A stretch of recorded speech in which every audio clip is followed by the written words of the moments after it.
Hello, everybody, and welcome to this edition of Science Show and Share. We're so excited to have you here today and excited to host John Griffith and Camille Stevens-Rumann. Today's edition, we're going to focus on fire ecology and explore a follow-up to one of the data puzzles workshops. Camille Rumann is at the Colorado State University, and John Griffith is a curriculum developer with CEEE. CIRES stands for the Cooperative Institute of Research in Environmental Sciences, and we are the Center for Education, Engagement, and Evaluation. CEEE's work focuses on bringing the science coming from CIRES and our cooperative partners at NOAA, the National Oceanic Atmospheric Administration, to the public through curriculum development. We also do teacher training and formal programs like this one, undergraduate and graduate programs, early career development, and educational research. We're really excited to bring this program to you all today. Science Show and Share is a live webinar program, so we're excited to host scientists from all over the world. And today we have Camille joining us, our fire ecology specialist, who's going to share some of her work with you all. I'm going to pass it over to John Griffith, who is a curriculum developer and the writer of data puzzles here at CEEE. Thanks again for joining us today. Thanks, Daniela. Hi, folks. Like Daniela said, I'm John Griffith, a curriculum developer with CEEE, and I'm the lead developer of data puzzles. And for many of you here have probably heard of data puzzles. For folks that haven't, they are lessons that combine classroom-friendly data sets with ambitious science teaching practices to support students in making sense of phenomena. In this case, the phenomena we're exploring with Camille is post-fire forest recovery. So what happens after wildfires occur? How do landscapes recover? We've been really fortunate to have gotten to work with and cross paths with Camille over the last couple of years, pinging her for ideas and pinging her for edits on these resources. The resource that inspired this webinar here is called Wildfire, Drought, and the Future of Forests.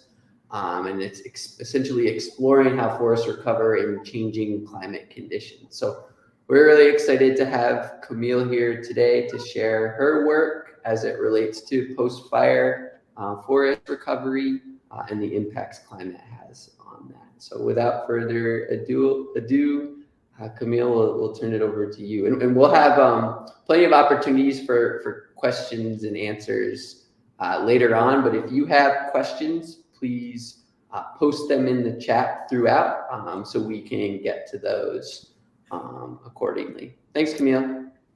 And I'll just add in, please comment. So on YouTube, you can comment and we'll see all of your comments and we'll respond to all of your questions. We'd love to hear where you're joining from. So drop a comment and we'll open up the chat and start our presentation. Great, thank you both. Let me share my screen.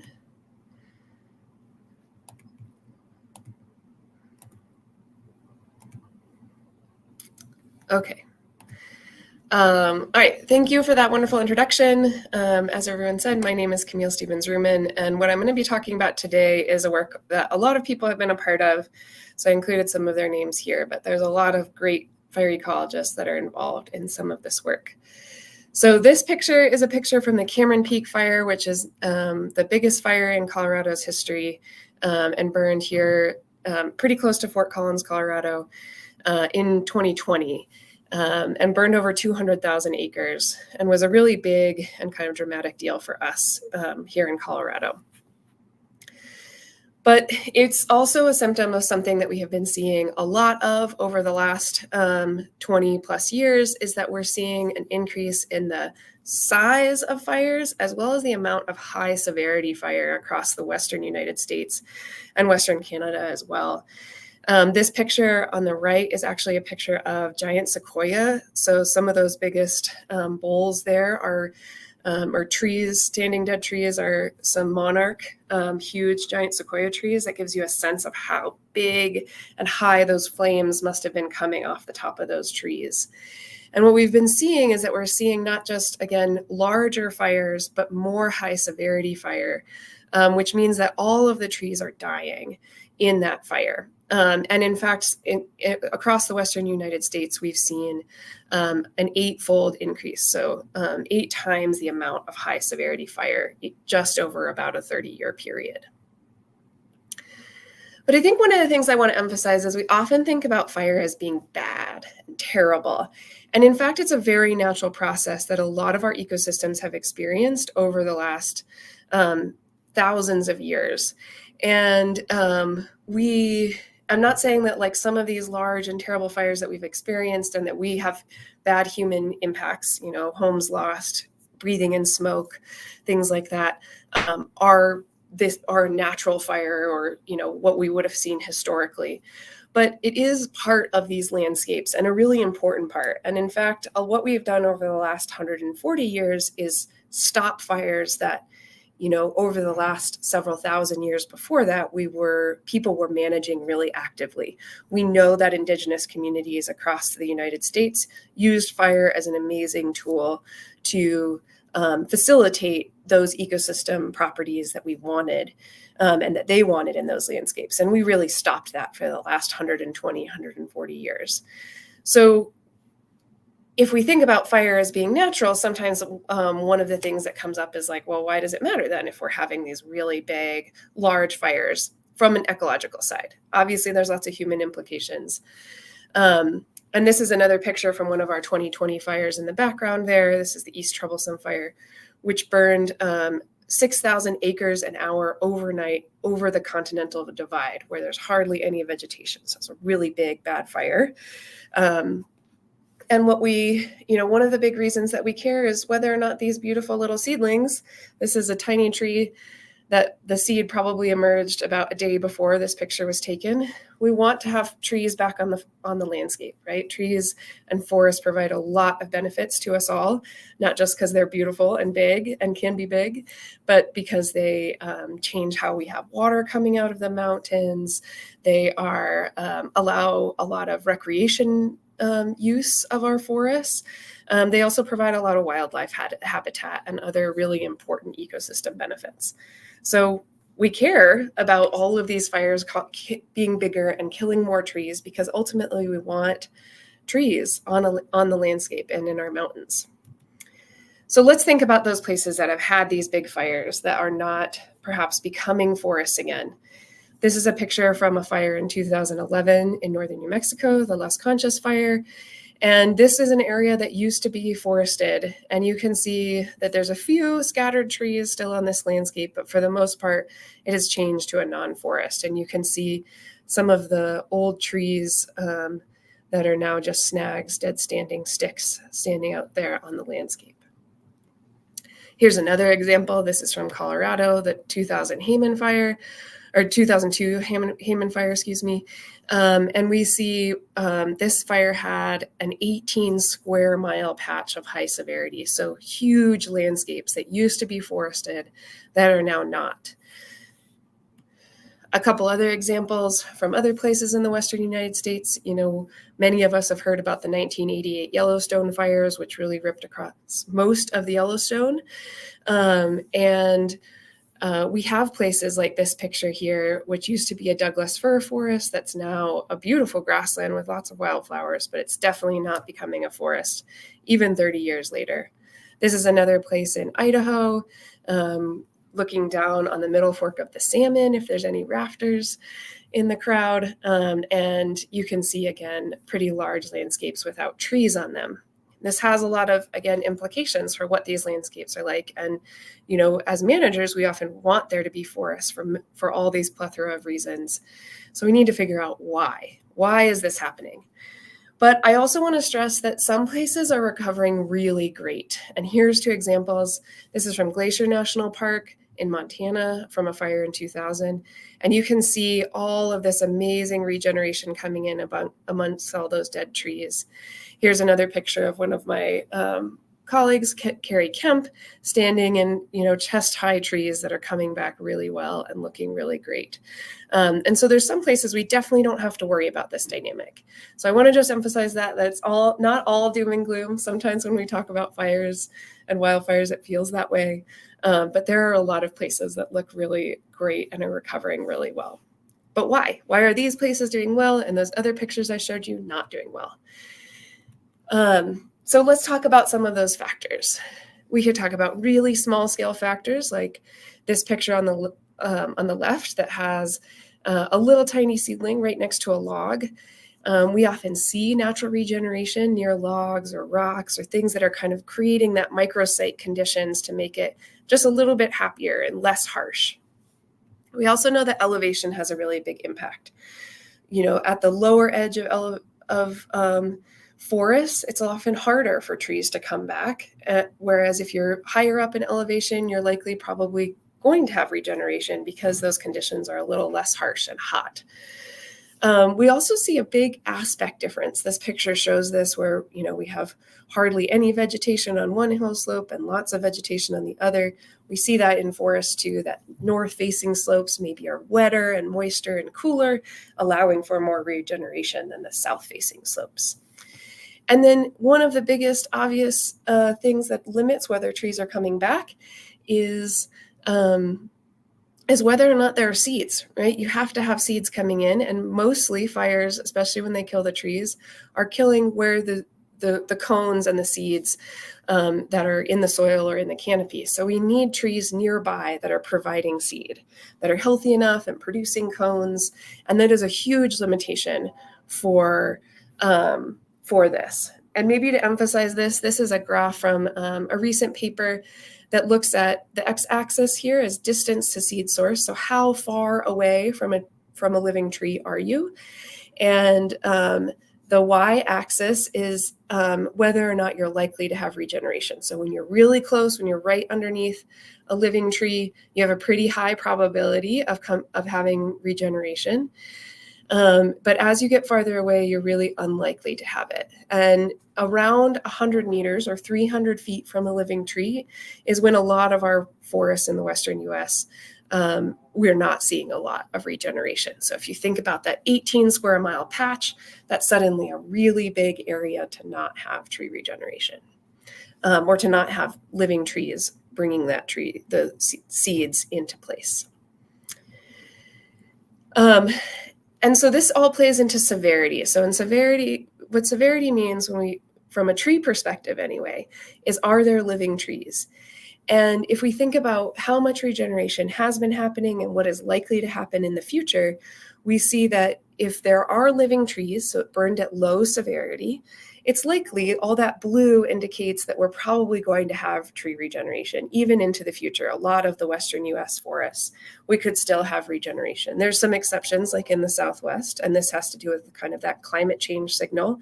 These are our hottest and driest forests that are least likely to come back, even if you burn at low severity.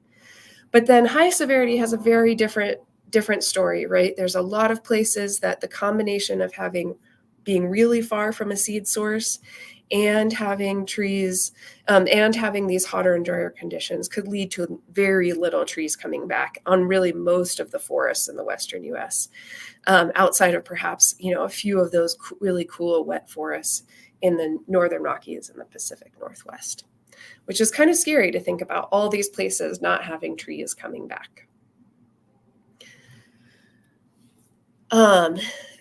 And this is also, right, if we think about what's happening at low elevations and high or those hotter and drier forests, right, we know that our drier forest types, such as ponderosa pine, is just not coming back as well. They're really climatically limited. They potentially it's not cool or moist enough for them to be coming back. Whereas some of those higher elevation, wetter forests are generally denser and thicker forests, and in some cases more likely to regenerate. So it's important for us to think about that this pattern isn't true across everywhere all the time, but rather there's lots of variability because of the forests and these beautiful places that we love. So we also see that, average climate and versus post-fire climate can have a really important role. And this is kind of a bit of a complicated graph, but essentially we have areas that are, we have time periods in our last, 40 years or so that have been cooler and wetter, such as the 80s to about 2000. And then times more recently that have been a lot hotter and drier on average. And that has a really big impact on what can recover, right? It's not just currently what conditions we have today or what conditions we have had on average. But if you have a fire, say in 2000, and then had years and years of really hot conditions, you're less likely to have trees coming back than you did maybe if you had a fire in 1988, like the Yellowstone fires, and then had a lot of cooler and moister years. And we see that kind of playing out across a lot of this. And that's what a lot of the climate predictions on that previous slide that I showed you talked about, is that, you know, if we're predicting a hotter and drier future, then it's going to be harder for trees to regenerate. But there might be years where you have still really cool and moist conditions that might lead to great regeneration. And this is just another graph kind of demonstrating that, that not only is tree regeneration linked to these hotter and drier conditions, but so is fires. So these are, again, that same kind of climate signal, cooler and moister in the top, hotter and drier at the bottom. And these are the fires that we've had over the last 50 or so years. And you can see that there's time periods like in the Northern Rockies where we had a really dry year and we see this huge bump. That's the 1988 Yellowstone fires. We had big fire years in 2000 and 2007 in this area where they were also really dry and hot. And we see that signal similarly in the Southwest, but it's not quite as strong. So what this means is that a lot of our forests, if they're going to recover, are likely going to shift up. This is just two species. The top is Douglas fir and the bottom is ponderosa pine.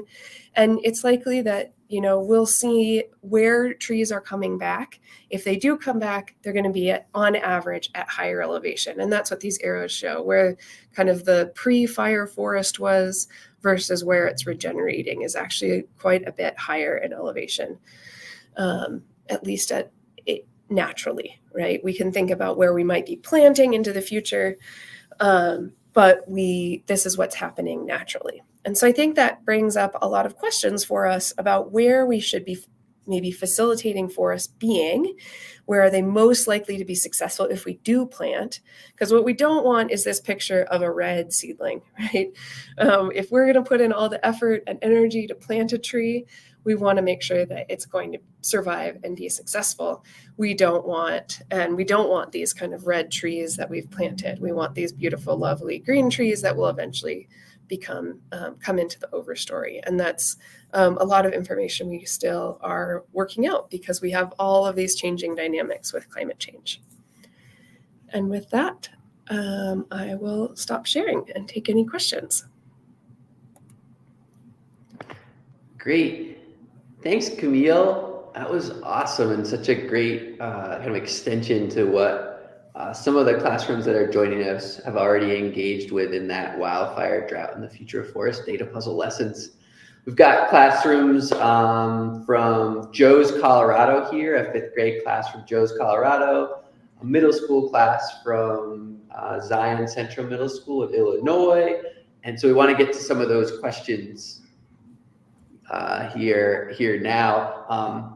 Miss Bezuth's class in Illinois, I know they have to get off in about 10 minutes, so I'm going to start with their questions, and then Morgan will get to your class. And the first question, just to kind of reiterate, you were talking about the dynamics of post wildfire forest recovery. They're wondering what the key predictors are of a full recovery after a wildfire. Yeah, so one, again, is how close those trees are that are living that might be nearby. So if you have a lot of living trees, you just have a small patch that's burned everything, then you're more likely to have recovery. If it's cooler and wetter, some of those like north-facing aspects, or if you're higher in elevation, things like that will really help that natural recovery process. But I do want to say that almost all forests recover somehow, right? They are coming back. It's not like a wasteland, like a moonscape forever, or even 1 year later. I see so many cool other plants. We have a great species across most of the Rockies called fireweed, which actually looks really great right after a fire. And even like 3 to 5 years later, it's just abundant and beautiful large flowers. There's lots of shrubs coming back. So there are things coming back. It's just not always trees, which is sometimes what we're concerned about. So some of the pictures you showed, landscapes that were forests before a fire, maybe when things grow back, maybe it's not a forest after, maybe we see some fireweed and some other plants come in there. Great. Absolutely. Yeah. Thanks, Camille. And from this same school, before we get to the questions from the Liberty School students, this Illinois crew is interested in thinking about erosion after a fire, and how erosion remediated after a fire had burned 100% of vegetation. So can you speak to, like, thinking about how landscapes recover after a wildfire, what you've seen or maybe even studied in terms of what happens with erosion after a fire? Yeah, we see a lot of erosion right after a fire. That's one of the big concerns, right? We have fires, and then we have places that maybe didn't burn because of the fire, but are now dealing with flooding impacts and erosion and landslides and things like that, which can cause sometimes more damage, especially to human infrastructure, than we see from the fire itself. There's a lot of things that we do to try to mitigate that, including things like putting mulch, like the mulch you kind of put in your yard. We often put that on large hill slopes, sometimes even via a helicopter, which is really fun to watch, a helicopter come over and drop a whole bunch of wood mulch across a hillside. We also do a lot to kind of protect those human infrastructure. Like here in Colorado, for Fort Collins, we have different intakes for our water system. So when it gets too filled with sediment from some of our recent fires, they can switch to taking water from a different place. And so that can have a really good impact, in trying to mitigate so we don't run out of water, which has happened in some towns. There's a town in New Mexico that had that almost ran out of water this summer because of a fire in 2022. So it's definitely a big concern. But mulch is kind of our most effective thing. They do seeding and things like that. But the problem with seeding can be that we introduce invasive or non-native species. So you don't want to have a new hillside that's covered in a species you don't want because you were just trying to stop the hillside from moving. Great. Thanks, Camille. I'm going to shoot over to some of the questions from the Liberty School fifth graders, and one in particular, the question is, how do you study a fire, and how do you study this recovery of a fire? Like, are you going out into the field and looking at all these places? Are you there during the fire? Can you describe how you study what you study? Yeah, absolutely. So I got into this field because I was a wildland firefighter and really enjoyed that work, but didn't necessarily want to just fight fire. I wanted to study it. A lot of what I do now is look at places after they've burned. So there's not the continued threat or fear of getting burned over during our field work. But I spend most of the summer outside in burn scars, looking at how places are recovering. And they're really some of the biggest concerns for me is things like all those dead trees falling, or, walking over logs. It's not very fun to walk in a place that's burned recently because it's not walking on a nice path or even a nice clear forest. It's scrambling over logs over and over again. So, and I after I got my undergrad and worked on fire crews for a while, I went back to grad school to study wildfires, and I have gotten to keep doing that since then. That's really exciting. I can't imagine what it would be like to be a wildland firefighter, to be out on the front lines. I bet that's pretty exhilarating and exhausting. A question that I keep seeing in the chat has to do with the wildfire size, and this group is really interested to learn, like, what's the biggest wildfire ever? Yeah, that is a good question. So in the United States, the biggest wildfire we ever had burned in 1910, and it burned the majority of Idaho and western Montana. It was called, if you look up the Big Burn, it has a lot of information on that. And those were actually started, interestingly, by trains, because it was a really hot and dry summer, and a lot of those areas had just gotten a railroad. And not only did it start one fire, but many, many fires, including as people were trying to escape that fire on a train, it was lighting the hillsides up around it as that train threw sparks. So pretty dramatic thing. So that's the biggest one in US history. The largest one more recently, California has had a fire that's over 1 million acres.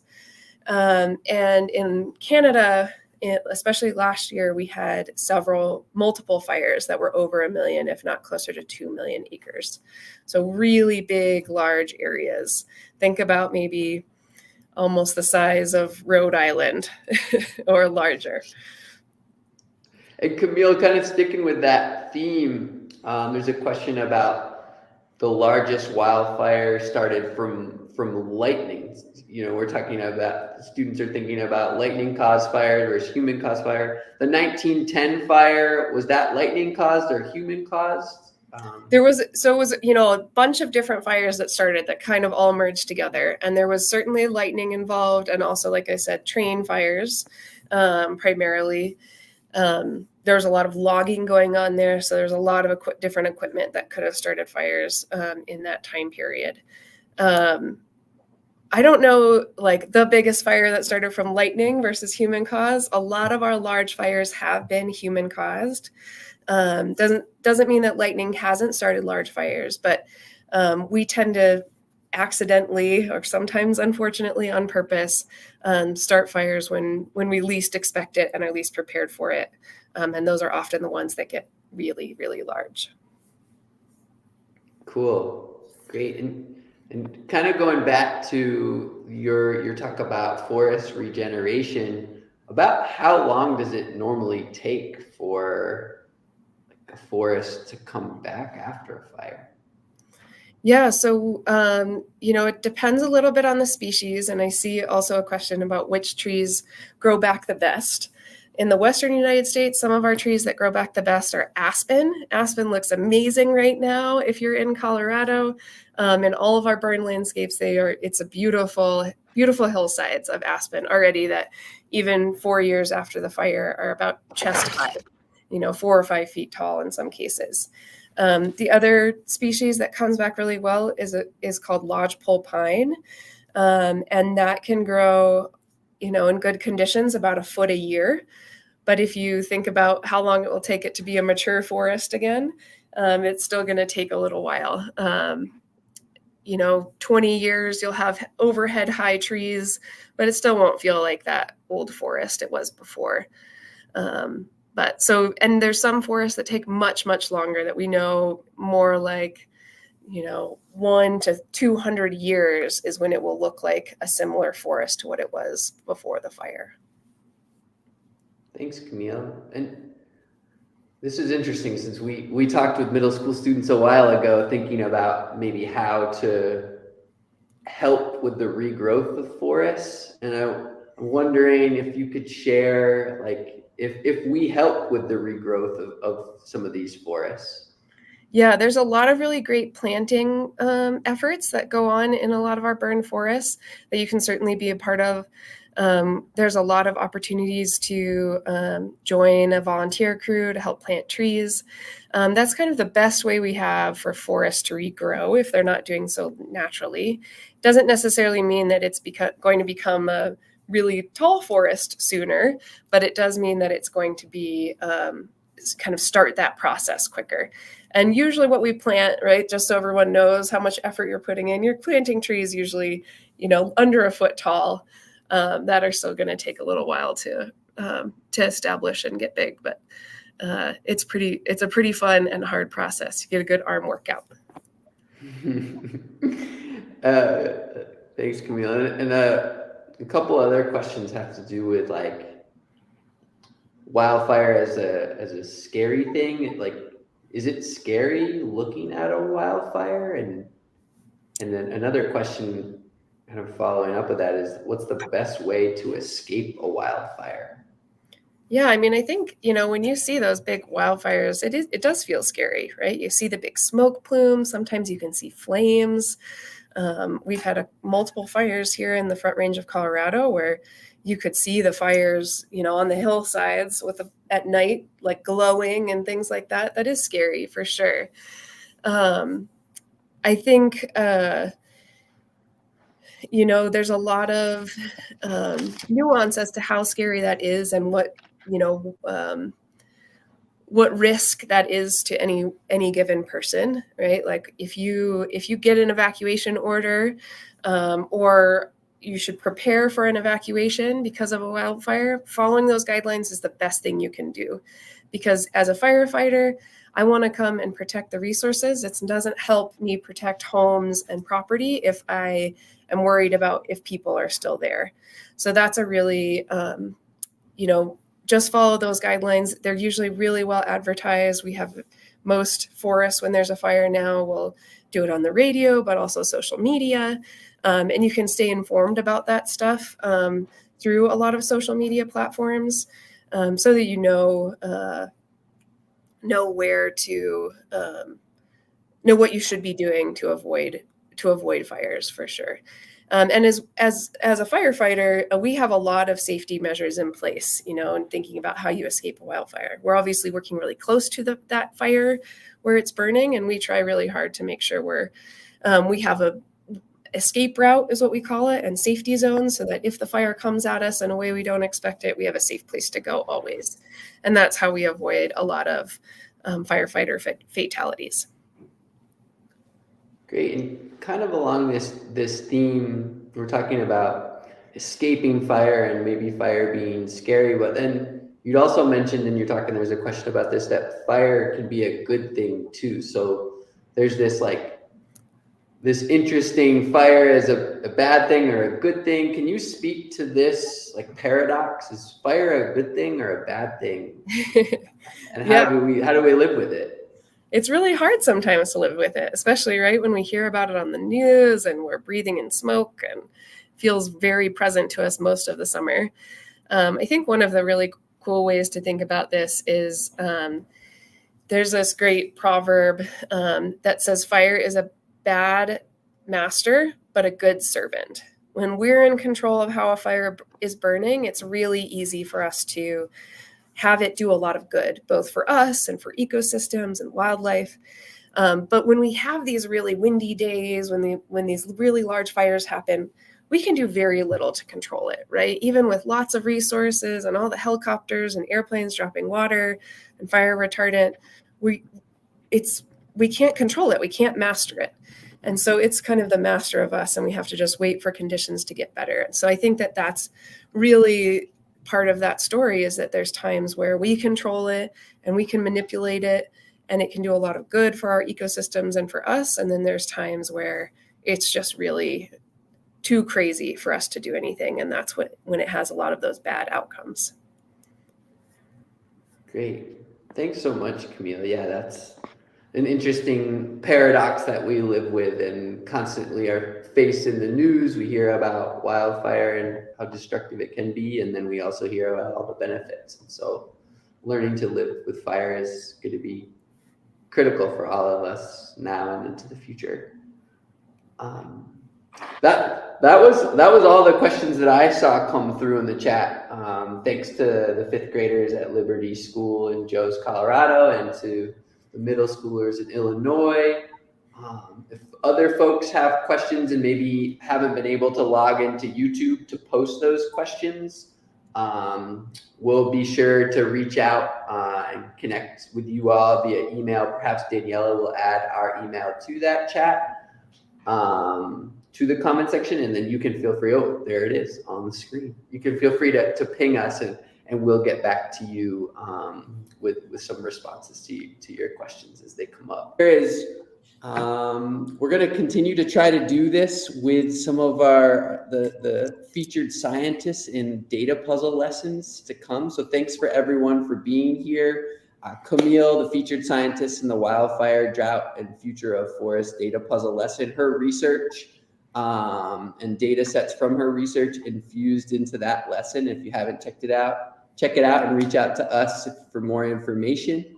And next month, we're going to be hearing from Dr. Jen Kay, who is a climate scientist at CIRES, does a lot of work with big climate data sets and climate models to explore the inequities of climate change. Why, for example, an area like the Arctic, where so few people live, is warming faster than anywhere else on the planet.